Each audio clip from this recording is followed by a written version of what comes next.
Hey guys, welcome back to Film Title. Today we'll talk about the most nauseating moments on Dr. Pimple Popper. Let's head into it. We all love Dr. Pimple Popper. There's no doubt about it. There's something so satisfying to watch as Dr. Lee goes through the process of removing blackheads and cysts. Lee started posting her procedures on YouTube, and it soon started to attract the popaholics, including us. Most if not all procedure videos are available on their official website and YouTube for their viewers to enjoy. Obviously, all her videos are quite interesting to watch, but we went ahead and filtered some of the most insane moments that took place on the show. If you like Dr. Pimple Popper videos, then you'd love our channel. We upload new videos weekly all about the pimples. Now that that's out of the way, let's get into this list. Number 1. Infected cyst. According to the Mayo Clinic, the patient had an epidermoid cyst, which is a form of cyst that occurs when skin cells burrow and grow beneath the skin. Epidermoid cysts usually grow slowly and are not unpleasant. Dr. Sandra Lee, a dermatologist known as Dr. Pimple Popper, revealed one of her favorite treatment videos of all time on Thursday, in which she drained the patient's orange-sized back cyst. The cyst had turned inflammatory and purple in this case when it burst beneath the skin, according to Lee in the video.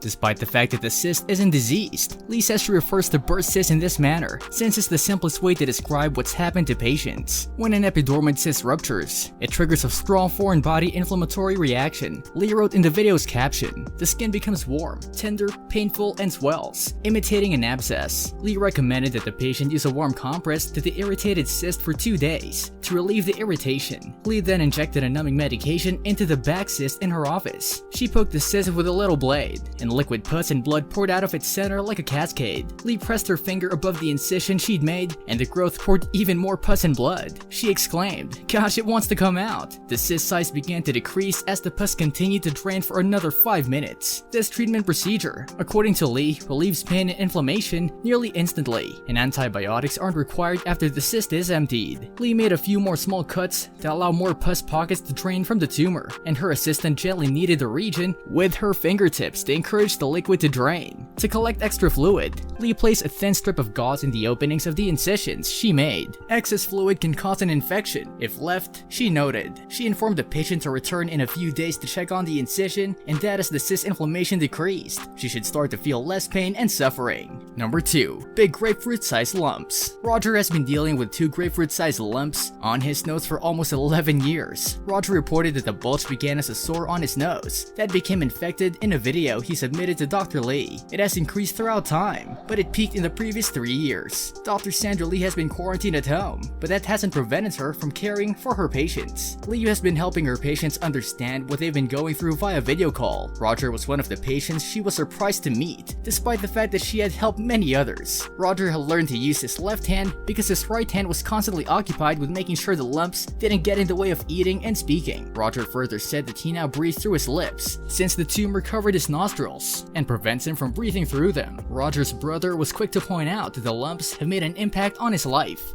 since he's frequently furious, unhappy, and reluctant to leave the house. Roger stated that his health has prevented him from finding work, and recalls being kicked out of a store because the owner claimed he was frightening customers. A similar occurrence occurred when the house owners didn't want him around the children because he scared them. Roger grew teary-eyed as he recalled these events, adding that the weight of the lumps can be excruciating at times. Lee realized she needed to assist him after seeing how he was struggling. She did, however, want to see where it was fastened first. Roger was able to remove the lumps, and Dr. Lee determined that he had rhinophima. Lee said it was a severe case of rhinophima, one she had never seen before, despite the fact that she had removed it from the noses of many patients. Prior to this, she requested that he undergo scans in order to determine whether the lumps had caused any harm to his nose. She intimated that the next time she sees Roger, he might be able to come back if he loses some weight. This brings us to the end of our video. I hope you enjoyed it. Hit like if you did, and don't forget to subscribe to our channel so that you don't miss any of our videos in the future. Also, watch the 2 videos that are on your screen because I'm sure you'll love them. With that, I'll see you in the next video.